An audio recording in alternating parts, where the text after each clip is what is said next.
კარალეთის დევნილთა ჩასახლებაში მომხდარი ინციდენტის შედეგად დაზარალებულები გორის საავადმყოფოში გორმედში გადაიყვანეს. პირველადი დათვალიერების შემდეგ გორმედის ექიმები აცხადებენ, რომ სხვადასხვა დაზიანებით მიყვანილი 13 ადამიანის მდგომარეობა სტაბილურია.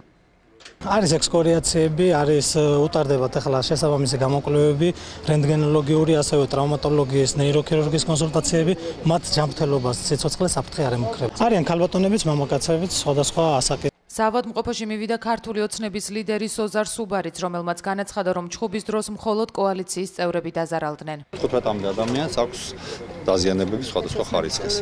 ოცნების წევრები. სუბარის კომენტარმა გააღიზიანა დაზარალებული დევნილების ახლობლები. ხეობიდან დევნილებმა ქართული ოცნების ლიდერს ამ განცხადების გამო მატყუარა უწოდა. გზა არ დაგითმეს და არ გითხრეს მიბრძანდითო? არა, არ დაგითმეს. დიდი კამათისმერი, დიდი კამათისმერი. არა გცხვენია. მე მცხვენია? ხო, არ დაგითმეს გზა და არ გაგატარეს. გეკითხები, არ დაგითმეს გზა და არ გაგატარეს, რომ მიბრძანდითო? არ შეიძლება და ზუსტად მაგას ვეუბნები. ქართველები ხართ, ბოლო-ბოლო საქართველოში ნაიქოს. ფულის როგორ გიძლებთ? ამ დროისთვის დაშავებულებიდან სტაციონარში მხოლოდ ერთი რჩება. დანარჩენები უკვე გამოწერეს და მკურნალობას სახლში განაგრძობენ.